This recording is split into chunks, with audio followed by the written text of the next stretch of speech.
Quinta-feira Santa, ainda não é feriado, mas como estamos na véspera da Páscoa, vamos conversar sobre as expectativas do setor de comércio e de serviços para esta importante data. E também a recuperação das estradas pela empresa gaúcha de rodovias após as enchentes de maio do ano passado e o futuro da IGR. Eu sou Orestes de Andrade Júnior e o Poder RS está no ar.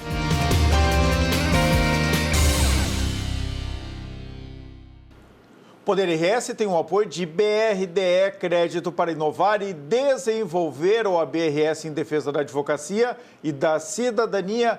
Quinta do Morgado, suco de uva pura, Quinta do Morgado, pensou em inovação? Vem para a Ubra e Grupo PES, que está lançando o Marco Life Complex, um novo tempo no litoral norte, em Capão da Canoa. Vamos abrir o Poder RS de hoje com o nosso recado tradicional do Banco Regional de Desenvolvimento do Extremo Sul, o BRDE. Pode rodar.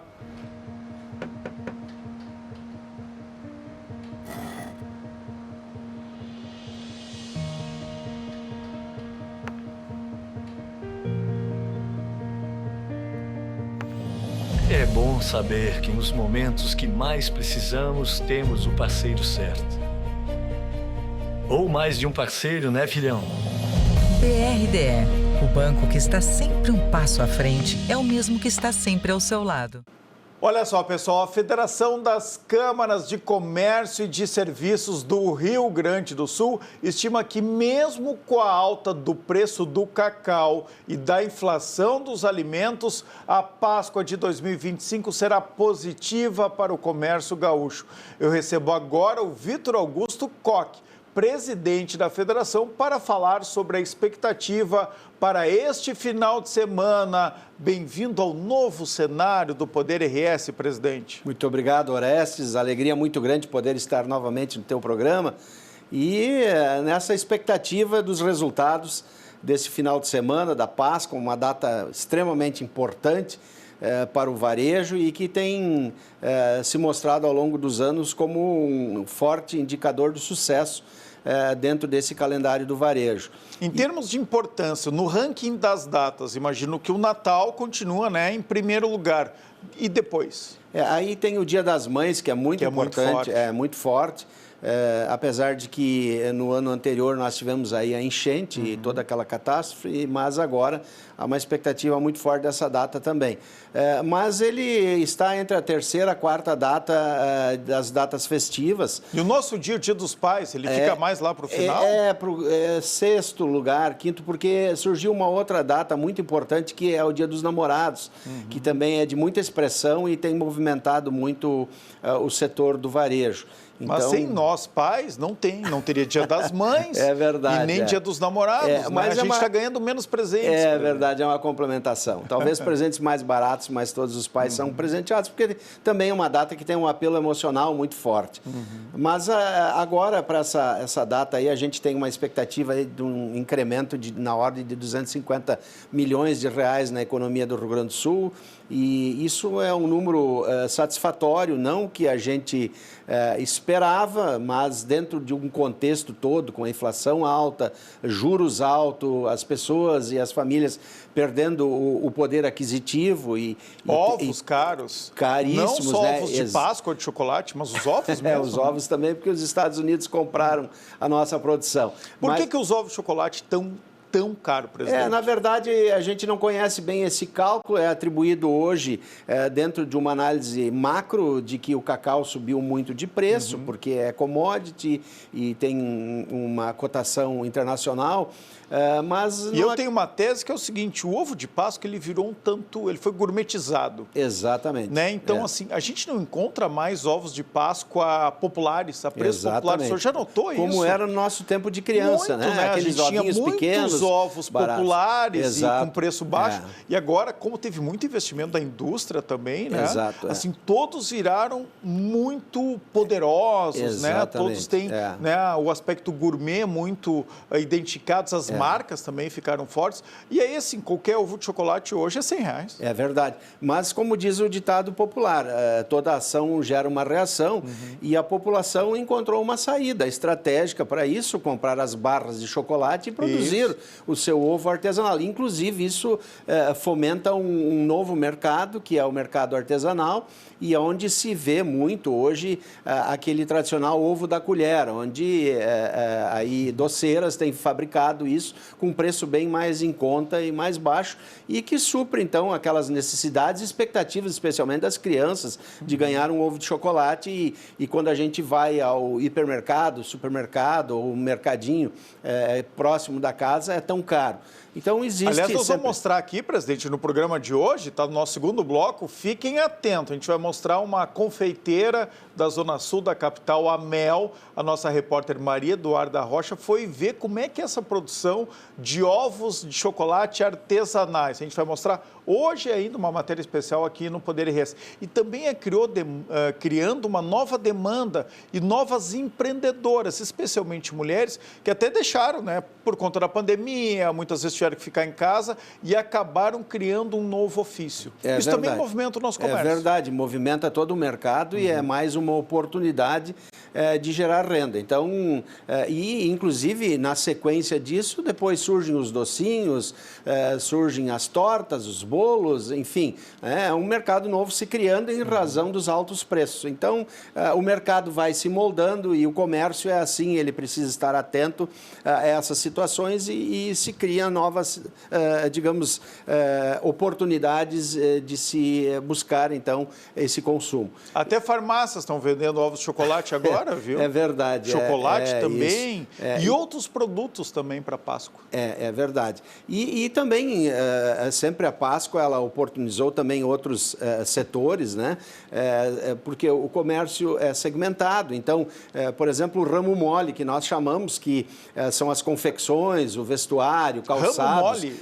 Chamamos de ramo mole porque tu consegue conduzir, né? Então, são os bens duráveis, enfim, a gente tem uma nomenclatura específica, mas o vestuário, calçados, acessórios também produtos que roda de uma forma bem interessante. Muitos pais, ao invés de dar o chocolate, também muitas vezes com controle da alimentação, seguindo talvez até uma dieta para as crianças, presenteia com confecções, roupas e especialmente também é uma troca de estação, então oportuniza esse mercado. E outro segmento que está bastante favorecido, logicamente, a alimentação na sexta-feira, amanhã, sexta-feira santa, onde a gente comercializa então muito a questão do peixe, porque é uma festa cristã, né, e é uma tradição comer peixes. Então, é um mercado também que é bem interessante nesse período. Mas também a hotelaria. Agora nós temos um feriado bem prolongado, que é a sexta, o sábado, domingo e a segunda-feira. Movimentando o turismo. Exatamente. Então, vários segmentos aí são beneficiados, inclusive gerando oportunidades de emprego, apesar que tu sabes muito bem, vi já falando sobre isso, todo o segmento de trabalho no estado do Rio Grande do Sul, ele está muito aquecido, muitas ofertas de vagas, inclusive alguns setores com dificuldades de contratações. Mas esse período ele incentiva a contratação de temporários, principalmente supermercados, restaurantes, hotéis. Então, há uma movimentação e isso é bom para toda a economia, né, frente a toda essa situação que nós falamos anteriormente que o nosso país se encontra. Tentei a semana inteira fazer reservas para ir para Gramado e Canela, está tudo lotado. Exatamente. Essa época é uma época de muita concorrência na região serrana e onde tudo está lotado. Inclusive as reservas assim, de fazendas, de casas, né, que são em sítios, também. Tudo lotado e o pessoal bem contente com esse investimento. Né? Um pequeno sítio faz 2, 3 cabanas, 10 cabanas e sempre lotado nesse período. Mas eu fui surpreendido pelo meu filho Pietro, que tem 14 anos, né, e perguntei para ele se ele queria um chocolate, alguma coisa de Páscoa. Ele disse que não. Sabe o que ele escolheu? um perfume. Olha aí, ó, 14 anos chegando, as namoradas batendo né? aí. Ó. Diferente.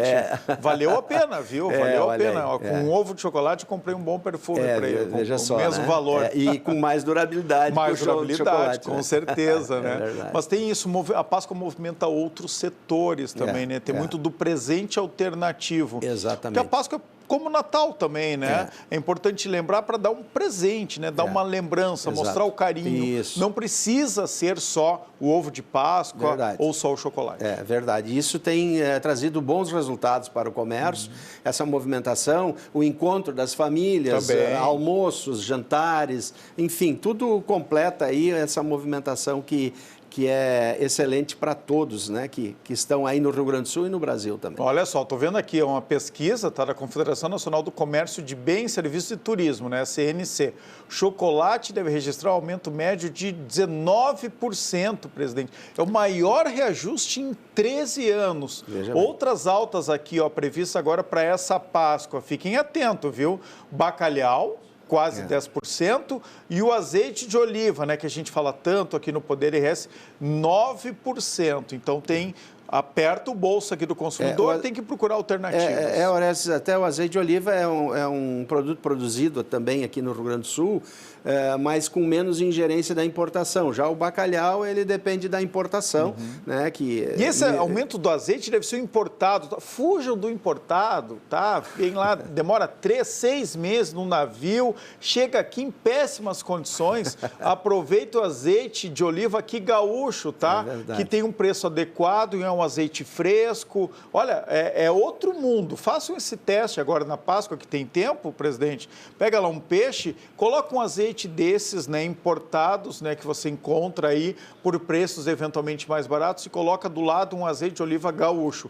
Vocês vão ver a diferença que faz no sabor. E a maioria deles, né, Orestes, a primeira prensada, ou seja, o grau de acidez baixo, ou seja, não é reprensado, então isso dá um gosto, um aroma bem melhor. Então, realmente, a gente precisa priorizar o produto gaúcho. Mas, como eu estava dizendo, então, esses preços aí, a questão dos ovos, 19%, não tem justificativa, até poderia se dizer do dólar, mas não houve uma disparada tão elevada que justifique os 19%. Então, talvez a commodity tenha tido uma majoração no mercado internacional e o cacau tenha elevado tanto o preço, mas acredito que um cálculo bem feito, se retirando impostos que são cobrados também, não necessitaria ter esse aumento de 19%. Eu acho que é um pouco de posicionamento de mercado, viu? É verdade. Eu acho que também. Isso tem mais a ver, assim, tornar ele um produto, né, mais de premium, de elite, que seja desejado mesmo pelos consumidores. Né, e está acontecendo isso nos últimos anos. Então, acho que é um movimento da indústria, viu, de fazer isso. É verdade isso. O que mais que a gente pode falar sobre o nosso comércio gaúcho aqui pós-enchentes? A gente está chegando, presidente, 1 ano depois da grande tragédia que a gente viveu aqui no Rio Grande do Sul, que afetou as nossas vidas de várias formas, mas especialmente do comércio aí de muitas cidades, dezenas de cidades. Como é que está a recuperação do nosso comércio? Orestes, na verdade, houve um reposicionamento. Muitos comerciantes e parceiros nossos, companheiros nossos, não puderam voltar à atividade em razão da destruição e do alto investimento, e especialmente do mercado, da concorrência hoje, que está muito acirrada e, na verdade, ficando na mão de grandes players, ou seja, de grandes distribuidores e comerciantes, inclusive a nível mundial. Então, a concorrência é muito... O nosso comerciante médio e pequeno, gaúcho aqui, né, de mercearia, está sofrendo muito, pequenas lojas familiares, porque a gente tem agora a invasão dos atacadões, por exemplo. Exatamente, né? Que é bom para o consumidor, claro, mas assim, gera um impacto né, no setor do comércio muito forte. Porque o poder de escala deles é muito alto e, consequentemente, o poder de barganha. Então, eles compram grandes quantidades por um preço muito menor e depois eles vão experimentando o mercado e oferecendo. Comprando 3 produtos iguais, o preço é tal, comprando um é tal, então força um pouco o consumo para reduzir o preço. Agora, o comércio ele vem se recuperando, sofrendo todas essas dificuldades, mas a economia do Rio Grande do Sul também vem se recuperando, há investimentos, há um posicionamento, digamos assim, apropriado do próprio governo do Estado, buscando investimentos fora do país. Agora, recentemente, o governo do Estado fez uma viagem para a Ásia, alavancando negócios, o que é extremamente importante, novos investimentos. É preocupante, sim, a situação econômica financeira do país para a nossa recuperação. Primeiro, o governo federal não atendeu as suas colocações, aquelas suas afirmações de estar aportando recursos financeiros e que não vieram na proporção adequada. Então, isso realmente atrasou muito essa nossa recuperação. Agora, a força do povo gaúcho, a determinação, a coragem, né, e especialmente, digamos, a resiliência do comerciante, especialmente, de voltar a ter o seu negócio, fez com que as coisas ficassem de pé.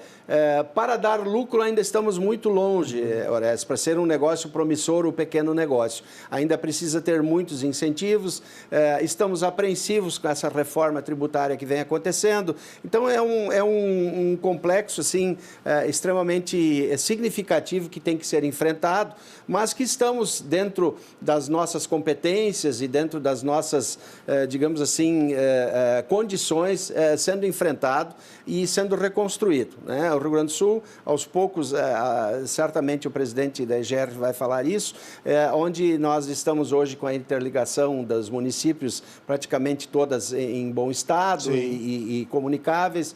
Então, isso é muito importante, né? E acredito, sim, que se o governo não nos criar mais dificuldades, nós vamos retomar o nosso espaço que nós tínhamos antes dessa catástrofe.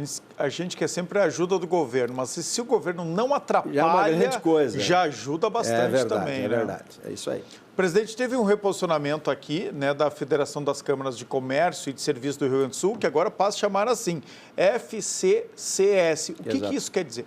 Na verdade, o que aconteceu, Orestes, nós nos desligamos da confederação porque não vimos mais objetividade e, digamos assim, um foco no desenvolvimento e na atenção e no cuidado com o varejo. A Confederação Nacional do Comércio de Bens, Serviços e Turismo. Não, a Confederação Nacional de Dirigentes Lojistas. Então, nós saímos, nos desligamos do birô de crédito deles e nós fizemos uma parceria com os 5 maiores bancos, adotando, então, hoje o critério que os bancos se utilizam para aprovar o crédito das pessoas.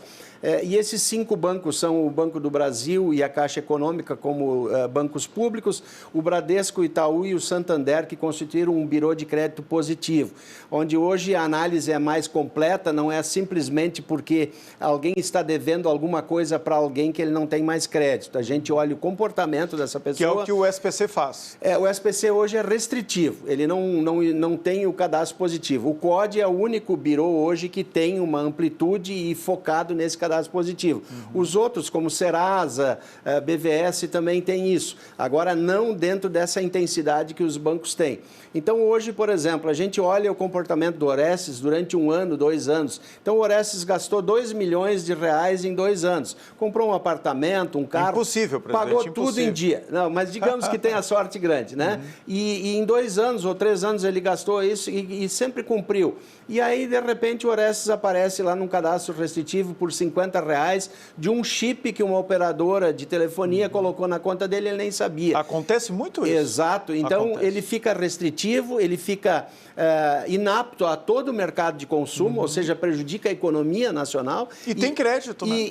Deveria ter crédito. E com esse cadastro positivo, ele passa a ter uma análise mais complexa e vê que o Orestes é um bom pagador, mas que teve um problema único. Pontual, que às vezes nem sabe direito como é que surgiu. Que é comercial, que é de atendimento, de garantia. E isso faz com que ele possa ter esse crédito e, inclusive, de forma mais ampla, com juros menores, com mais prazo, ou seja, facilitando o negócio. Então, não é um simples reposicionamento de vocês, é uma escolha importante que afeta aqui o consumidor. Exatamente. Então, como a federação hoje não é dedicada exclusivamente mais só para as CDLs, ela atende hoje sindicatos, ela atende associações, ela atende a indústria, ela atende o agronegócio, ela atende atende escritórios de advocacia, ela atende hospitais, enfim, o nosso leque aumentou. Então, nós somos hoje uma federação que ainda é institucional, defende os interesses do varejo, junto aos poderes constituídos, e também a gente busca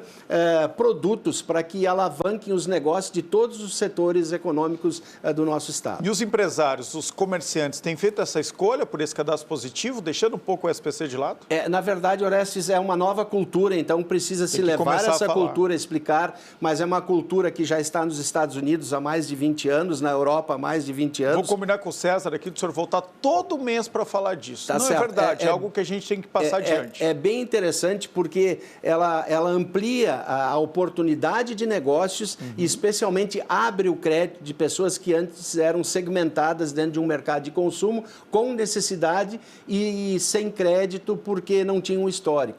Então, esses Eu vou lhe contar um caso pessoal aqui disso, de dívida antiga. Agora tem muito disso, né? Porque os bancos lá, eles vendem a chamada dívida podre, né? Para algumas instituições que são especializadas em cobrar.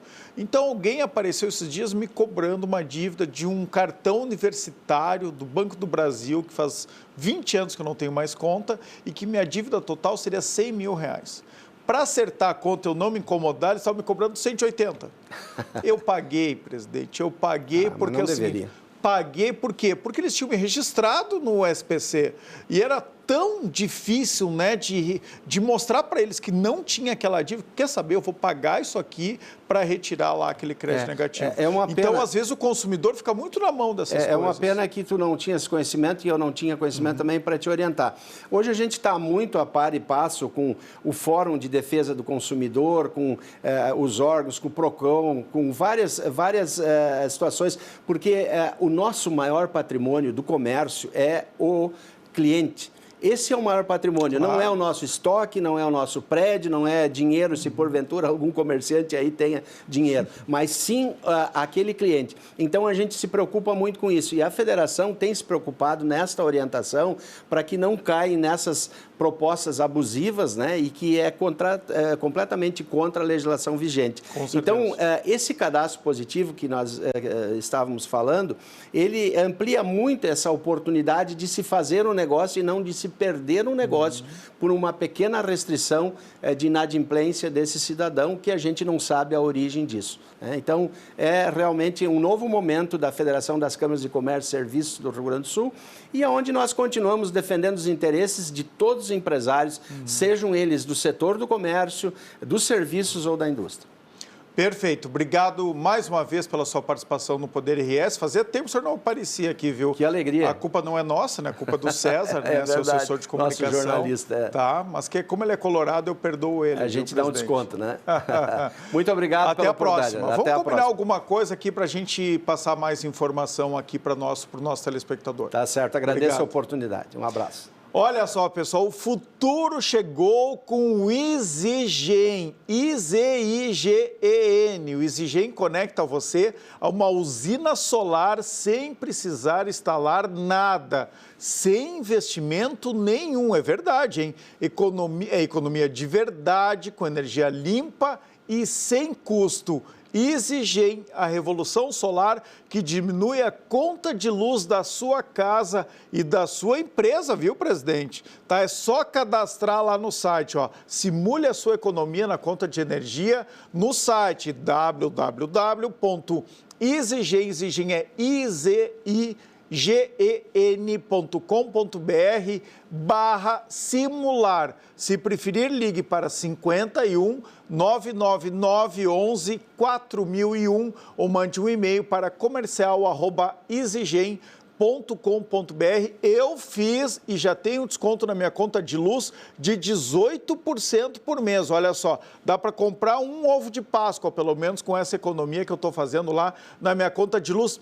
É sem nada, viu? Não precisa pagar absolutamente nada, nenhuma taxa para o EasyGen, porque o EasyGen reúne várias usinas de energia solar, a gente chama também de fazendas, né, de energia fotovoltaica, e eles oferecem, então, créditos para quem se cadastra na plataforma do Exigem. É completamente gratuito, você vai receber créditos e vai ter um desconto de até 20% na sua conta de energia.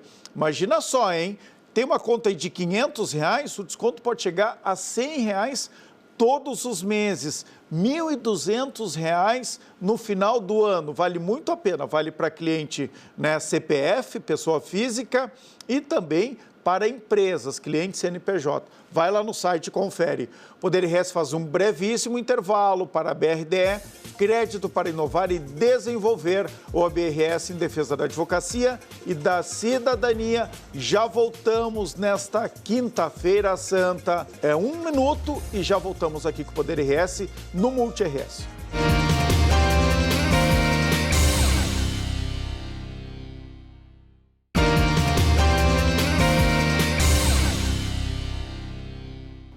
Poder RS está de volta para a BRDE, crédito para inovar e desenvolver.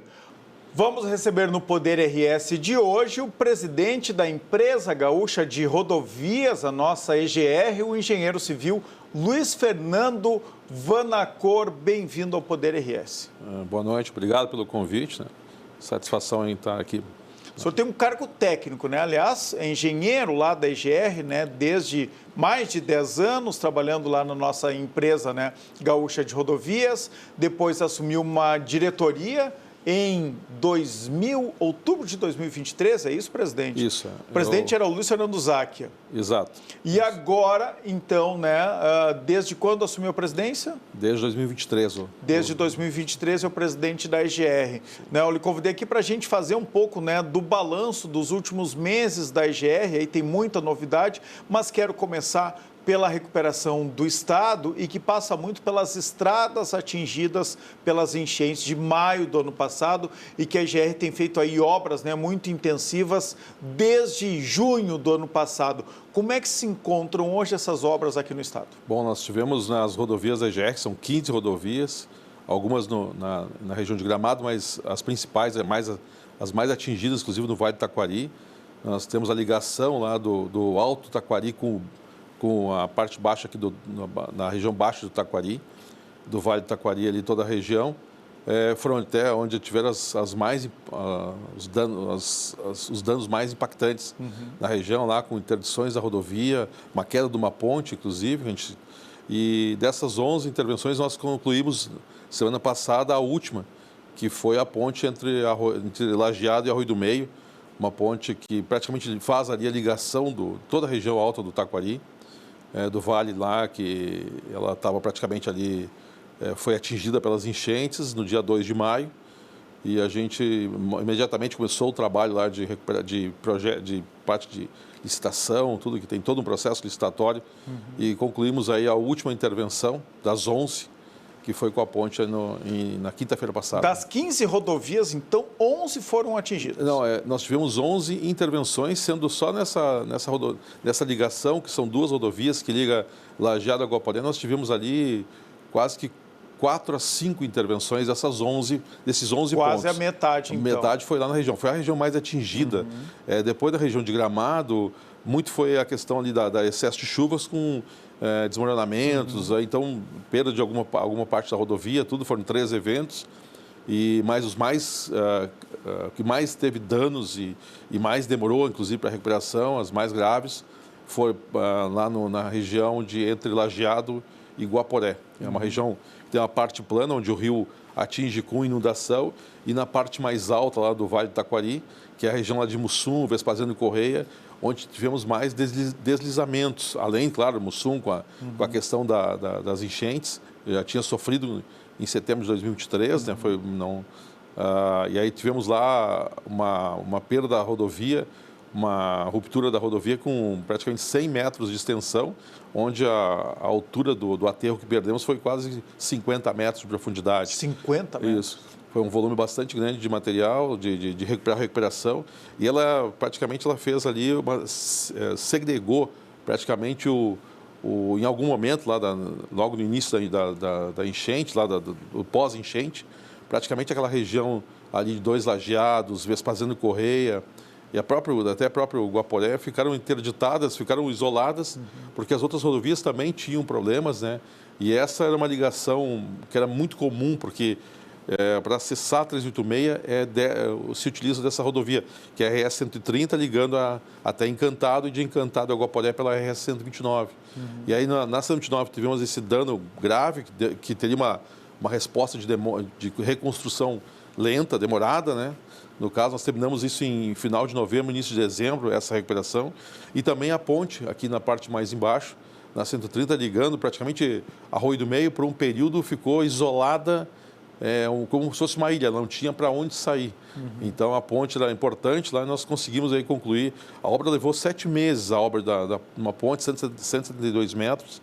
Das 10 do estado que caíram, era praticamente a que estava numa região mais importante, que é essa do Vale do Taquari. E tivemos a felicidade, semana passada, na quinta-feira, a inauguração, já com abertura prévia no domingo, dia 6 de abril, para o pessoal acessar, quando teve a inauguração do Cristo Protetor lá em Encantado. Uma movimentação bastante intensa que teve lá. A gente ficou feliz de ter concluído ali a obra a tempo, né, de poder... ela acabou se transformando num símbolo lá da região, porque era uma ponte que a expectativa de entrega era um tempo maior. A IGERS buscou intensificar as obras lá para poder entregar ela antes mesmo de completar um ano. Nós começamos a obra praticamente 30 dias depois que ela caiu, com licitação, já com contratação. Tivemos aí no início lá a elaboração do projeto, tudo, um problema muito sério, ainda chovia muito forte na região, junho choveu forte, teve várias vezes problemas lá do pânico novamente de uma enchente, pós-enchente, né? E a gente sofreu bastante com isso lá, mas a gente conseguiu superar, dando agilidade. Parece muito tempo, né? 7 meses, mas para quem já passou pelo serviço público, sabe, né, que a burocracia não é fácil, tem que fazer projetos, tem que ter cuidado, tem o tempo, né, que ainda atrapalha a realização da obra. 7 meses foi um tempo adequado. Isso, a gente buscou... Vocês estão comemorando. A gente buscou cuidado no próprio processo de licitação, todos os cuidados, que não houvesse nenhum tipo de erros que pudessem gerar impugnações ou até mesmo disputas entre licitantes, né?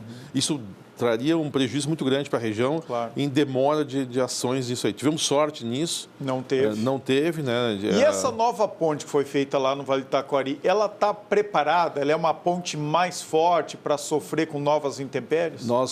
A ponte antiga, ela tinha 124 metros, essa nossa tem 172 metros de extensão, pela razão de que nós elevamos ela, se considerar o piso da ponte antiga com o novo piso agora, a gente levou ela em 5 metros de altura. 5 metros. Hoje nós temos, da cima da cota de cheia máxima que chegou a água, que superou 1 metro em cima da ponte antiga, nós acrescentamos mais 2 metros de vão livre. Ou seja, hoje a água para atingir a ponte, ou seja, na parte inferior das vigas, ela praticamente, essa cota, ela só é superada lá em Arroio do Meio, segundo informações lá do prefeito e da cidade, somente uma antena que está em cima da prefeitura e do crucifixo da igreja. O resto tudo a cidade toda está abaixo dessa cota. Então, ela está superior até, se chegasse a água aí, Arroio do Meio seria praticamente 100% atingida, o que é uma catástrofe lá. Sim. E aumentando esse vão livre, também aumenta mais a vazão, a área de inundação. Isso dá uma garantia de que uma enchente para atingir ela agora vai ter que ser bastante desastrosa, Deus queira que não aconteça, claro, porque a região sofreu muito lá. Mas é isso que se quer, né? Quando faz uma obra, né, que teve algum problema, né, com uma intempérie forte, como uma enchente, é que essa obra seja melhor do que a que tinha. Isso. Deixa eu falar com o senhor agora sobre eu queria que o senhor explicasse um pouco essas concessões, esses blocos de concessões de rodovia que o Estado está fazendo, né, e que agora tem a grande discussão do bloco 3, né, inclusive lá na região norte do Estado, que em seguida, né, vai agora para análise, vai para a rua para a gente ter essa concessão. Bom, isso é um trabalho do Governo do Estado, junto com a Secretaria de Parcerias, vinculada à nova Secretaria da Reconstrução do Estado. e foi dividido, então, as rodovias, tanto as da EGR como também algumas agregadas que estavam sob a administração do DAER, em 3 blocos, né? O bloco 1, 2 e 3. O bloco 3 envolve, já foi licitado, já tem uma concessionária trabalhando, que envolve as rodovias em volta de Caxias do Sul, que é a 122 ali de São Leopoldo até Caxias, também seguindo em direção a Antônio Prado. Essa foi a primeira concessão feita? A primeira concessão, a primeira mesmo foi a da 287, que foi em 2021, mas ainda do modelo não em blocos, mas só rodovia individualizada. Então, essa rodovia envolve também ali a questão de São Leopoldo até Montenegro, toda essa malha rodoviária ali na volta ali do chamado já Vale do Caí. Já está funcionando? Já está operando desde fevereiro de 2023. Que antes era a EGR que cuidava? Nós cuidávamos de algumas das rodovias ali. Quantas rodovias a EGR cuidava ali? Ali nós cuidávamos da 240, que é de São Leopoldo até Montenegro, e a 122, que vai de São Leopoldo até Antônio Prado. Tá. São Leopoldo, Caxias e Caxias do Não é Prado. mais responsabilidade da EGR. E o bloco 2 e o bloco 3? O bloco 2 envolve as rodovias lá do Vale do Taquari, que envolve, além das rodovias da EGR, envolve também a questão lá de Lajeado Guaporé, Estrela Garibaldi, Lajeado Venâncio Aires, também a questão da rodovia que envolve lá de Passo Fundo até Casca, no caso, e seguindo... Essa tem uma reclamação lá dos prefeitos, dos empresários da região, que o pedágio vai ficar muito caro. Né? E esse é um projeto mais antigo, né? E que todo mundo colocou lá, todo mundo deu seu pitaco, né? Deputados estaduais, prefeitos, todo mundo foi colocando obras nessas rodovias que eram necessárias. E agora o governo do estado está, inclusive, atualizando esse projeto. Tem como diminuir o pedágio naquelas rodovias lá, presidente? Esse trabalho envolve ali o BNDES, que foi contratado pela Secretaria de Parcerias. É um trabalho que a EGR passa a ser só informante do que se refere às rodovias administradas pela EGR. Mas, claro, tem aquela história, gera-se uma expectativa, né, vai conceder que você coloque todas as suas necessidades locais. Por exemplo, duplicações que tem que ser estudadas se elas são viáveis ou não. Em contrapartida, você tem que pagar por isso. Não existe, tem que fazer uma balança. Ou seja, quanto mais você quer, mais você vai ter que pagar. Mais vai custar. Né? Isso. Então, e o Estado agora tenta verificar as questões de como restabelecer essa balança, de que forma que não fique tão oneroso para quem não está acostumado a pagar pedágio. Nós temos a nossa malha rodoviária pedagiada, ela está nas principais rodovias, né? A EGR já é uma herança de um programa de concessões do passado. Desde 98 nós temos concessões nessas mesmas rodovias, aumentadas de algumas que o próprio Estado tinha pedágio. E esses blocos, então, estão sendo formados. Ali tem está bem conturbada a discussão sobre essa questão. Claro, envolve sempre se você quer fazer uma evolução na malha rodoviária, com certeza o pedágio hoje é uma saída em termos de investimentos, mas também Mas lembrando sempre, né? Quem investe é o parceiro privado, mas quem paga a conta somos todos nós. Isso é um problema, principalmente no estado que tem muitas regiões em desenvolvimento. E o bloco 3? O bloco 3, do bloco 1, na verdade, o bloco 3 já é de Caxias. O bloco 3 de Caxias, o bloco 2 agora está sendo feito de trás para frente. Isso, aí o bloco 1 é o bloco que envolve aqui a malha rodoviária em volta de Gramado, algumas rodovias da EGR e algumas rodovias do DAER. Envolve também a 040, que é a nossa ali que liga até Viamão até o litoral sul. Ali isso não tem previsão ainda de lançar concessão? Não. Então, eu acho que, por enquanto, existe a ideia de fazer o lançamento esse ano dos 2 blocos, mas o que está mais em foco ainda é o bloco 2 lá de Vale do Taquari. Quando encerrar bloco 1, bloco 2 e bloco 3, quantas rodovias a EGR ainda vai administrar? Não, no caso, ela teria toda a malha rodoviária concedida. E o que a gente vai fazer com os trabalhadores, com os colaboradores da EGR? Isso não está sendo discutido ainda pelo governo, até como assim, a gente não viramos um problema, né? A gente ainda não tem uma discussão sobre a EGR. Diminuiu o quadro de pessoal da EGR com essas concessões de rodovias? Ao longo do tempo, com a ideia de que haveria um encerramento das atividades da EGR, o pessoal que era todo concursado, nós não temos nenhum funcionário lá de cargos de CCs, nada, são todos concursados. Só os diretores, né?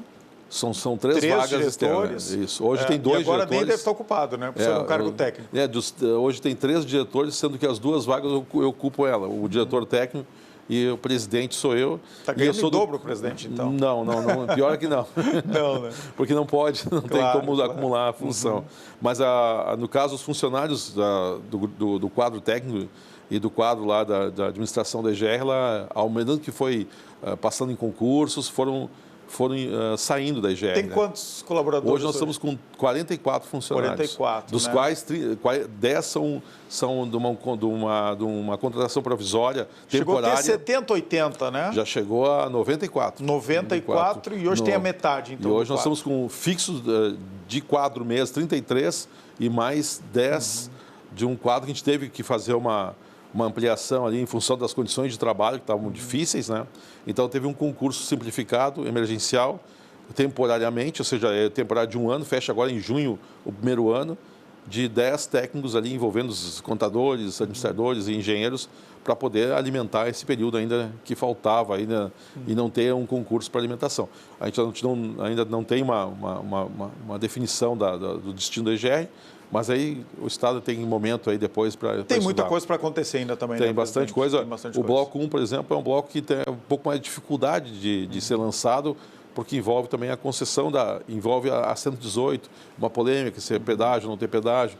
Então tem que fazer todo o mapeamento ainda desse bloco, né? E são rodovias importantes, E né? são, Que lidam ali envolve... Canela, Gramado e aqui Viamão com o litoral. Principalmente ali a região ali da 239, que envolve Novo Hamburgo até Taquara, que Também, é uma região bastante envolvida ali.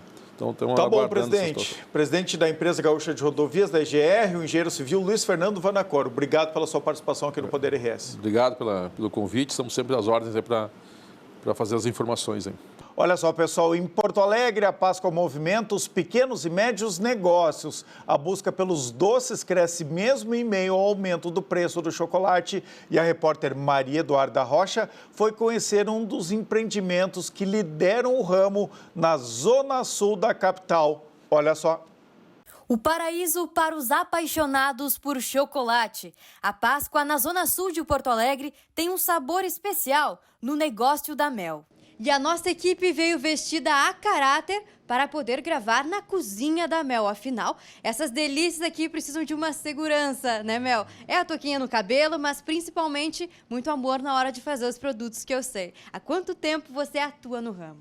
Eu trabalho com doces desde 2019. Iniciamos, de fato, em 2020, na pandemia. Quem trabalha com doces confirma. A Páscoa é a data comemorativa mais importante do ano, ao lado do Natal. Então tem que começar bem antes.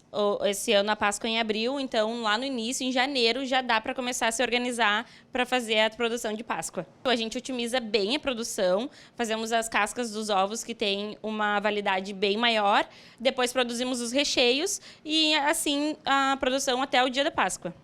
As vendas nessa Páscoa aumentaram consideravelmente em relação ao ano passado. A abertura do ateliê chamou a atenção do público, além do investimento no marketing da empresa. Os doces mais procurados em 2025 são os de brigadeiro e Nutella. E a busca pelos ovos trufados só cresce. Um dos desafios desse ano é o preço do chocolate. Segundo o IBGE, o valor do produto aumentou cerca de 19,14% no Rio Grande do Sul no último ano. Isso é quase 5 vezes a inflação geral do estado no período. Ano passado, nós compramos o chocolate nobre, o chocolate bom, no valor de 2 quilos, R$ 70 até R$ 90. Este ano está R$ 156. Então, teve um aumento de quase R$ 60 no quilo do chocolate. Nós tivemos que repassar para os nossos consumidores, mas não deixamos de perder a qualidade. Então, os nossos clientes terão a mesma qualidade com um preço um pouquinho acima. E eu sei que também para driblar, de certa forma, esse aumento, vocês fizeram outras opções menores. Exatamente. Nós investimos bastante em lembrancinhas, onde o pessoal, alguém da família vai poder lembrar, enfim, de outras pessoas e comprar. Serão com um custo menor, então, este ano nós vamos fazer muito mais quantidade de produtos menores, de menor valor, para conseguir fazer esse investimento na Páscoa, né? Fazer a venda maior na Páscoa. A procura segue alta no comércio de grandes varejos. Segundo a Associação Brasileira de Supermercados, o setor acredita em um aumento de 8% para 12% nas vendas. O consumidor, ele efetivamente quer ir às compras, ele quer, né, assim como a gente já viu em outros feriados, presentear familiares, presentear amigos. A única diferença que a gente tem, né, é que você, com o preço do cacau, né, o que a gente tem visto, né, que está bem mais alto, né, do que nos anos anteriores, o que acaba fazendo é que, provavelmente, os consumidores eles vão comprar menos quantidade de ovos de Páscoa, eles vão acabar fazendo um mix ali mais balanceado entre caixas, entre barrinhas de bombom. O preço do ovo de Páscoa também elevou nesse ano, mas parte dos consumidores faz questão de manter a tradição, que é a identidade da data. A gente tem visto nas últimas estimativas que às vezes elas saem um pouquinho acima daquilo que é o esperado. E quando efetivamente, né, chega na data, né, ou nas datas, a gente acaba vendo algum ajuste. Porque aquela coisa, se você perguntar para qualquer consumidor hoje, se ele vai querer consumir e vai comprar um ovo de Páscoa, provavelmente ele vai falar que sim. Só que quando chegar na data, alguns fatores podem acabar contribuindo. Às vezes é o preço, às vezes é o tempo. A pessoa não tem o tempo, por exemplo, de ir às vezes numa loja para comprar um ovo de Páscoa, vai comprar aquilo que dá. Uma das principais orientações para os varejistas é buscar entender o cliente e organizar o planejamento de vendas a partir das preferências do público. Que não adianta você, às vezes, ser mais otimista do que o mercado e tentar vender alguma coisa que depois vai ficar estocado. Então, o que a gente tem visto é justamente isso, né? Baixar a quantidade de chocolate, você diminuir os produtos, você fazer as cestas, não ficar tão focado apenas nos ovos de chocolate, mas sim quais são os outros produtos que eu posso agregar. Porque se o cliente está na loja, se o cliente está no site, está lá no e-commerce querendo comprar, o varejista ele precisa arranjar uma forma de vender, né? Então ele precisa ser assertivo, ter um bom time treinado para que ele possa convencer o cliente que aquilo ali realmente cabe no bolso dele, é a melhor opção. Se o cliente sai da loja e já estava com a vontade de comprar, ele vai comprar de alguém. Pode não ser daquela marca ou daquela loja específica, mas ele vai acabar comprando. Então, nada melhor do que você ter também um time e uma tecnologia, uma infraestrutura preparada para ser assertivo na hora da venda. Outra alternativa para atrair o consumidor é inovar, sem perder a essência da marca. Esse ano, nós resolvemos inovar com os nossos doces finos, que é o nosso carro-chefe aqui no ateliê. Nós trabalhamos com doces finos para eventos, aniversários, formaturas, 15 anos, casamentos. E aí nós fizemos esse espiral, que é com ovo maltine. Nós fizemos esse ovo também com partes douradas e ovo maltine dentro. E antes de encerrar a matéria, fui surpreendida pela nossa entrevistada. Então, Duda, a minha equipe te desafia a produzir o teu próprio ovo de Páscoa. O que tu acha? Eu acho uma ideia maravilhosa, mas eu acho que vou precisar de uma ajuda, tudo bem? Eu auxilio. Aqui nós temos alguns modelos que tu pode te inspirar, mas qualquer dúvida eu te ajudo aqui na parte da produção.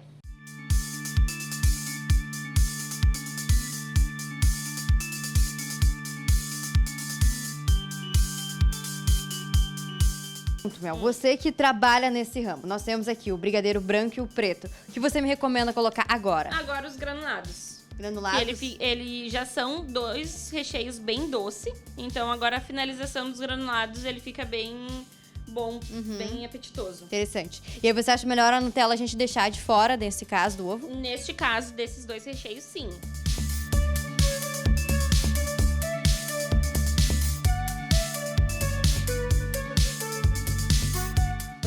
Quero saber da minha equipe. Equipe, vocês colocariam M&M's? Wagner, você colocaria M&M's no ovo? O Wagner colocaria. Gabi, você colocaria? Então, eles falaram que eles querem. Então, nós vamos colocar também. É sempre importante lembrar que eu não sou profissional de doces, tá, gente? Não se preocupem que vocês vão encomendar com a Mel. Não vai ser esse ovo aqui. Vai ser o mais bonito. Nós estamos apenas fazendo uma experiência aqui. O que você achou, Mel? Bem colorido. Você acha que venderia? Eu daria mais uns toques finais. Mas acho que vende sim. Se tu quiser, eu posso dar um toquezinho aqui pra dar uma aumentada no valor. Ah, eu vou querer. Uma valorizada no ovo. Eu vou segurar e você vai fazer esse toque final.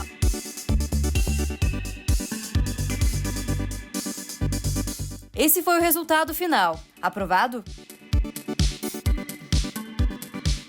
O desafio maior é ter os clientes né, passar essa credibilidade para o cliente, que o cliente acredite que realmente nós usamos os insumos melhores, da melhor qualidade e que eles queiram pagar este valor, né, porque ele não é só pelo valor em dinheiro, mas sim pela qualidade do produto. Então, acredito que a dificuldade, enfim, o nosso maior desafio é que os clientes aceitem que os empreendedores, empresários, vendam coisas boas também, com insumos bons, e comprem de nós e não de marcas maiores que já têm o nome próprio, né, o nome feito, e que já ganham mais. Então, esse é o maior desafio. Mas a minha experiência como empreendedora, empresária, é que sozinho nós vamos longe, mas junto com uma equipe treinada, enfim, nós vamos muito mais além. Então, a minha outra dica é que não fique sozinha. Se tiver que contratar alguém, algum free, alguma coisa, contrata, mas não fica sozinha, porque juntos vamos além. Até amanhã, a Feira do Peixe atrai milhares de visitantes no Centro Histórico de Porto Alegre. A repórter Maria Eduarda Rocha esteve lá para descobrir o que é destaque este ano. Pode rodar.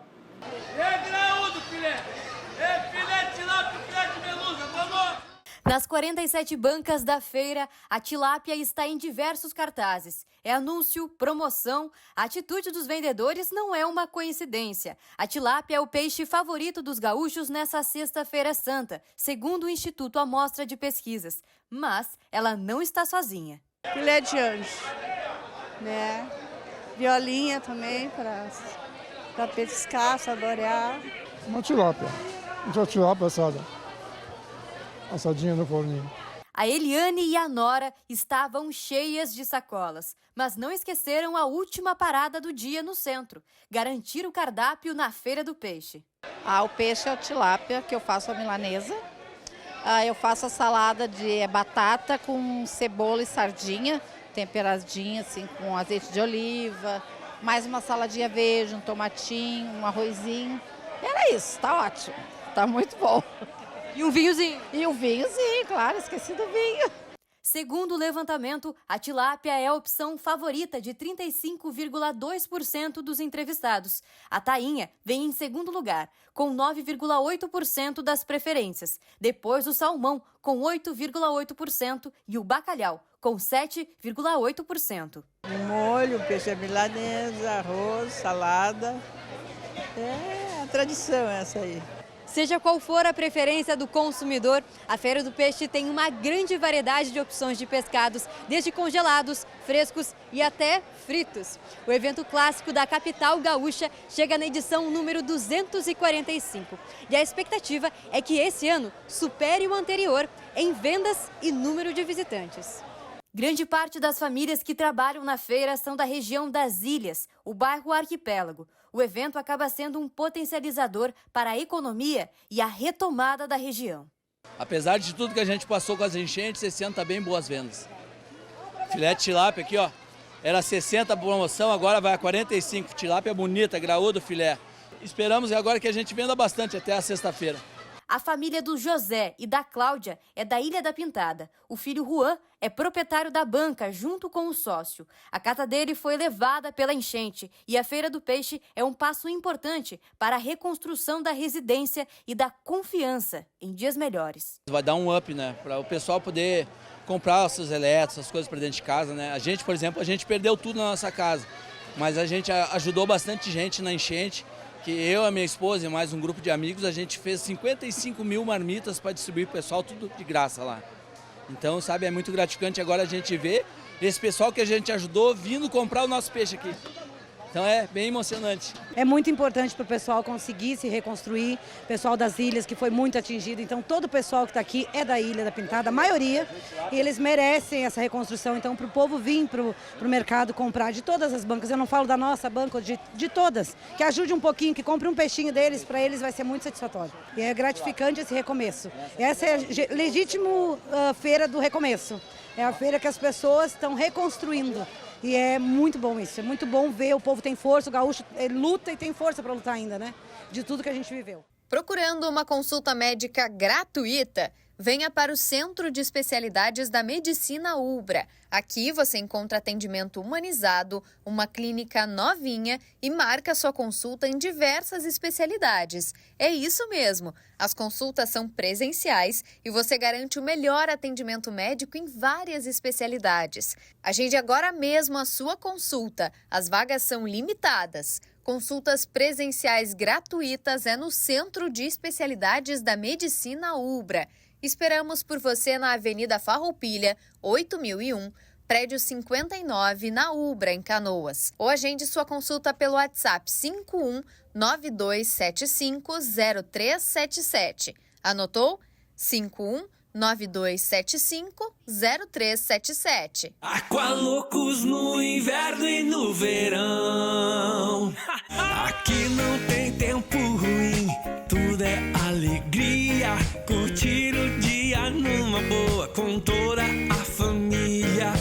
Aqualocos é pura diversão. Faça chuva ou faça sol, no inverno e no verão. É Aqualocos, yeah! Poder RS de hoje fica por aqui. Para a BRDE, crédito para inovar e desenvolver. Tenham todos uma boa noite. Fiquem bem. Uma boa Páscoa a todos.